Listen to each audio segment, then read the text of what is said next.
पहाड़ों का बनाने वाला और पवन का सृजने वाला, मनुष्य को उसके मन का विचार बताने वाला, भोर को अंधकार करने वाला, जो पृथ्वी के ऊंचे स्थानों पर चलने वाला है, उसी का नाम सेनाओं का परमेश्वर है।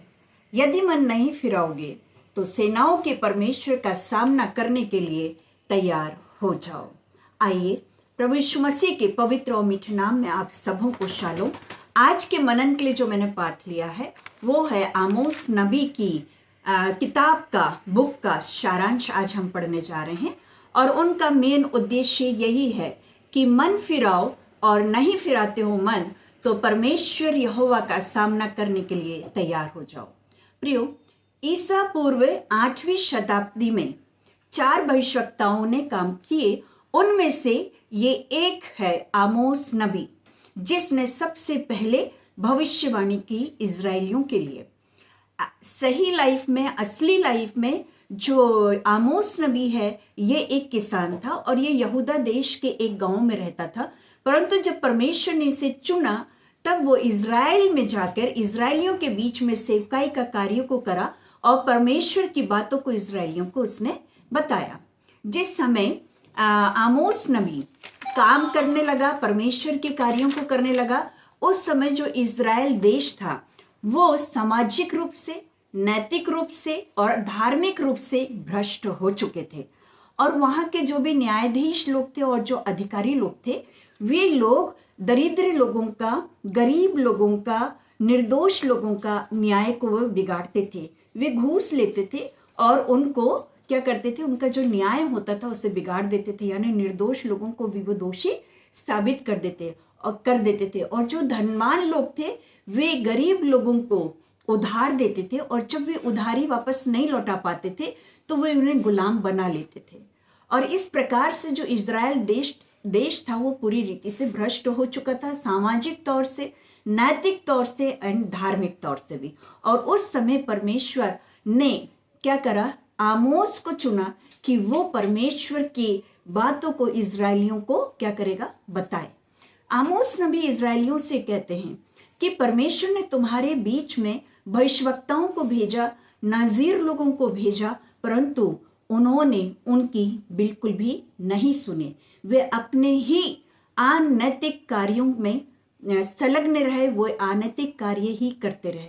और इसीलिए जो ये आमोस नबी था ये बड़ी निर्भीकता के साथ ये क्या करता है, इज़राइलियों के मध्य में भविष्यवाणी करता है, परमेश्वर की बातों को बताता। और ये पहला भविष्यवक्ता है जिसने दरिद्र लोगों का पक्ष लिया और धनवान लोगों के लिए परमेश्वर की बातों को उनको प्रकट किया, अर्थात उन्हें बताया। और वहां पे परमेश्वर का वचन ये बताता है, आमोस नबी की किताब ये बताती है कि उसने इतनी निर्भीकता के साथ बिना डरे इज़राइलियों को परमेश्वर की बात क्यों कही। उसने कहा इसके पीछे कारण है। अब जैसे फॉर एग्जाम्पल उसने एग्जाम्पल लिया कि शेर गरजता है, तो शेर कब गरजता है, उसका कारण है जब वो शिकार को पकड़ लेता है। और फिर उसके बाद उसने एक और भी उदाहरण लिया कि यदि सेना की टुकड़ी युद्ध के लिए जमा है तो कारण क्या है, कि नगर को आक्रमण का भय। और उसी प्रकार से जब परमेश्वर के लोग या नबी लोग बड़ी निर्भीकता के साथ बोलते हैं तो उसका कारण है कि परमेश्वर ने अपने लोगों के लिए चेतावनी दी है और वे उस चेतावनी की ओर अपना ध्यान लगाएं। प्रियो, उन लोगों ने, इजरायली लोगों ने उस समय परमेश्वर की बातों की ओर मन नहीं लगाया। वचन हमें बताता है कि परमेश्वर यहोवा ने इजरायलियों के मध्य में सूखा भेजा, अकाल भेजा, इसलिए कि वे मन फिरें और परमेश्वर के पास लौट आए, परंतु उन्होंने ऐसा नहीं किया। परमेश्वर ने उनके मध्य में टिड्डियों को भेजा, उनकी फसलों को नष्ट किया, फिर भी वे लोग परमेश्वर की ओर नहीं लौटे। परमेश्वर ने उनके मध्य में मरी को भेजा, फिर भी वे लोग परमेश्वर की ओर नहीं लौटे। परमेश्वर ने उनमें से कई लोगों को सदोम और अमोरा के समान कर दिया, फिर भी वे लोग परमेश्वर की ओर नहीं लौटे। इसलिए आमोस नबी यहाँ पर कहता है, क्योंकि तुम लोगों ने मन नहीं फिराया, इसलिए अब परमेश्वर का सामना करो। उस परमेश्वर का सामना करने के लिए तैयार हो जाओ जो पहाड़ों का बनाने वाला है और पवन का सिरजने वाला है, मनुष्य को उसके मन की विचारों को बताने वाला परमेश्वर है, जो भोर को अंधकार कर देता है, जो पृथ्वी के ऊंचे स्थानों पर चलने वाला परमेश्वर है, उसी का नाम परमेश्वर यहोवा है। और क्योंकि तुमने मन नहीं फिराया, इसलिए अब तुम परमेश्वर का सामना करने के लिए तैयार हो जाओ। परंतु और परमेश्वर का वचन ये कहता है, क्योंकि तो आमोस नबी ने उनसे कहा, मन नहीं फिराया इसलिए अब तुम्हें दंड मिलेगा, और उस दंड से तुम्हें कोई भी नहीं बचा सकता। और उसके साथ साथ आमोस नबी ने पश्चाताप का भी आह्वान किया, उन लोगों से कहा कि मन फिराओ। पर उसने, आमोस नबी ने परमेश्वर के वचन को इजरायलियों के मध्य में कहा कि परमेश्वर कहता है, हे न्याय के बिगाड़ने वालों और धर्म को मिट्टी में मिलाने वालों, मेरी खोज में लगो तो जीवित रहोगे। तुम खरी बातों के बोलने वालों से घृणा करते हो, तुम कंगालों के अन्न को ले लेते हो, तुम्हारा पाप भारी है, तुम दरिद्रों का न्याय बिगाड़ते हो। और अब इसलिए तुम बुराई से बैर करो और भलाई से प्रीति करो और फाटकों में न्याय को स्थिर करो। परमेश्वर क्या जाने तुम पर अनुग्रह करे। इससे पहले कि न्याय का दिन आए और वो दंड का दिन आए, तुम परमेश्वर की ओर लौट आओ। और जो ये लोग रहते हैं परमेश्वर की ओर फिर भी नहीं लौटते हैं। और वचन हमें बताता है कि आमोस नबी ने कहा उनसे, इससे पहले कि परमेश्वर का न्याय का दिन आए, तुमको दंड मिले, तुम परमेश्वर की ओर लौट आओ, क्योंकि तुम लोगों ने न्याय को विष में और धर्म के फल को कड़वे फल में बदल दिया है। और इसलिए अब परमेश्वर तुम्हें दंड देगा और तुम्हें दंड से कोई भी नहीं बचा पाएगा। और इसलिए परमेश्वर का वचन हमें बताता है कि आमोस नबी ने उनसे कहा कि न्याय का समय तुम्हारे लिए आने वाला है। इससे पहले कि न्याय आए, तुम क्या करो, तुम अपना पश्चाताप करो और परमेश्वर की ओर लौटो। फिर भी वे लोग परमेश्वर की ओर नहीं लौटे प्रियो। और फिर परमेश्वर ने आमोस नबी को 3 दर्शन दिए, न्याय के दंड के 3 दर्शन की परमेश्वर उन्हें किस प्रकार से दंड देने वाला है, उसका दर्शन परमेश्वर यहोवा ने आमोस को दिया। और पहला दर्शन जो था वो इस प्रकार से था कि फसल उगेगी और फसल जो उगेगी उसकी कटनी होगी, और कटनी के बाद किसान लोग अपनी फसलों को कर के रूप में पूरा राजा को दे देंगे। और दूसरी फसल जो उगेगी उसे टिड्डियों के द्वारा परमेश्वर यहोवा नाश करवा देगा। और फिर जो आमोस नबी होता है वो परमेश्वर से विनती और प्रार्थना करता है, क्षमा की प्रार्थना करता है, और परमेश्वर उसकी सुन लेता है।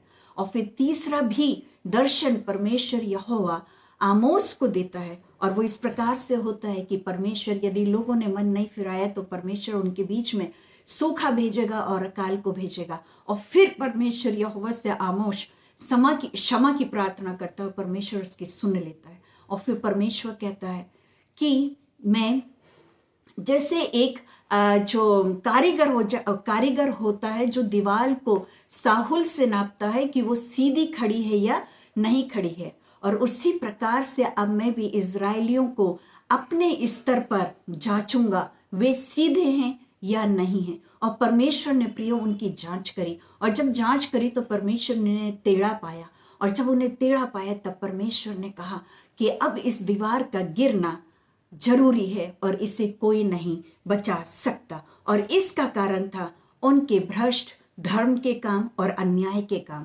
उनका प्रशासन जो था वो क्या करता था, दूसरे लोगों को परेशान करने का काम करता था। वे पैसे ले लेते थे, न्याय को बिगाड़ते थे, और इस प्रकार से उनके बीच में अनैतिकता थी और धर्म के काम भी उनके बीच में नहीं होते थे। और इसीलिए परमेश्वर कहता है कि अब उसका गिरना जरूरी है। और जब ये सारी भविष्यवाणियों को आमोस नबी ने इजराइल देश में करी, तब वहाँ एक याजक था, उसका नाम अमस्याह है, और वो उस पर बहुत क्रोधित होता है और उससे कहता है वापस लौट जा अपने देश यहूदा को और वहां जाकर उनके लिए कार्यों को कर और उनके लिए भविष्यवाणी कर। परंतु आमोस नबी कहता है कि मैं एक साधारण किसान हूँ और परमेश्वर ने मुझे चुना है कि मैं परमेश्वर की बातों को इजरायलियों के मध्य में प्रकट करूं। और प्रियो, वो वहां से नहीं जाता है और वो अपनी बात को, अर्थात परमेश्वर की बात को उनके मध्य में पूरी रीति से रखता है। और आमोस उनसे कहता है क्योंकि तुम परमेश्वर के पास नहीं लौटे हो, इसलिए तुम्हारा आनंद शोक में और तुम्हारी आशा निराशा में बदल जाएगी। आने वाले दंड को वो इस रूप से देखता है, इस रूप से बताता है कि आने वाला दंड लोगों को भूकंप के समान चकनाचूर कर देगा और बाढ़ की नाई उन्हें उलट देगा, अर्थात पूरी रीति से वे उसे नष्ट कर देंगे। परमेश्वर का वचन ये बताता है कि यदि ये मन नहीं फिराएंगे तो उन्हें बचना मुश्किल है और उनका बचाव नहीं हो सकता, और कहीं ना कहीं वे पूरी रीति से दंड के योग्य परमेश्वर की दृष्टि में पाए गए। एक और अंतिम दर्शन परमेश्वर यहोवा आमोस नबी को देता है, जो कि न्याय का दंड का था, और वो इस प्रकार से है कि वो दर्शन में इस बात को देखता है कि एक मंदिर है, उसमें उपासक लोग हैं, यानी उपासना कर रहे हैं लोग, और उसका जो छत है, मंदिर जो है, वो उसके उपासकों के सिर पर गिर जाती है और वे सब नष्ट हो जाते हैं। प्रियो, आमोस नबी इस न्याय के दंड के अंतिम चित्र को या दर्शन को इस प्रकार से बताता है, जैसे छलनी में से पत्थर या व्यर्थ चीजों को नहीं छाना जा सकता, उसी प्रकार कोई भी पापी परमेश्वर के न्याय के दंड से नहीं बच सकता। सो उनके ऊपर न्याय आना था, उनके ऊपर दंड होना ही था, परंतु अंत में एक और परमेश्वर का वचन आमोस नबी उनको देता है, और वो होती है भविष्य की आशा।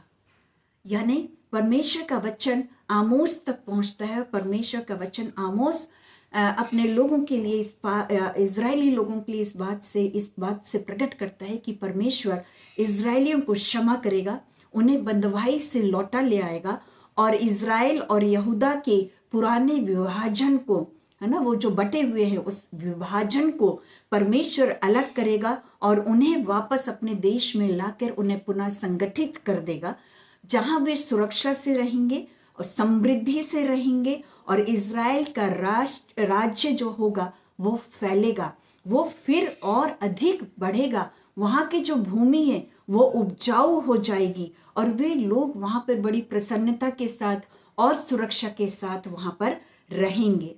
आमोस नबी यहाँ पर कहता है कि परमेश्वर ने कहा है कि वो दाऊद की गिरी हुई भीत को ये और झोपड़ी को वापस खड़ा करेगा, उसके बाड़े को वापस से क्या करेगा, सुधारेगा, और खंडर फिर से बसाए जाएंगे। परमेश्वर उन्हें अपनी ही भूमि पर पुनः क्या करेगा, बोएगा, और वे अपनी भूमि में से उन्हें फिर कभी नहीं उखाड़ेगा और ना वे उखाड़े जाएंगे, और परमेश्वर उनके साथ सदा बना रहेगा। ये परमेश्वर यहोवा की वाणी है। सुप्रियो, परमेश्वर का वचन में हम आमोस नबी की किताब में इस बात को देखते हैं कि यदि मन नहीं फिराते हैं, और आमोस नबी ने हमें ये बताया कि इजरायली लोगों ने क्या करा, मन नहीं फिराया, और इसलिए उनके ऊपर दंड आया, इसलिए वे बंधुआई में गए, इसलिए वे बिखेर भी दिए गए। आज के समय में हम देखते हैं प्रियो, हमारे लिए शिक्षा है, यदि हम मन नहीं फिराते हैं अपने अधर्म के और पाप के कामों से, तो परमेश्वर का न्याय का दिन हमारे ऊपर भी आएगा।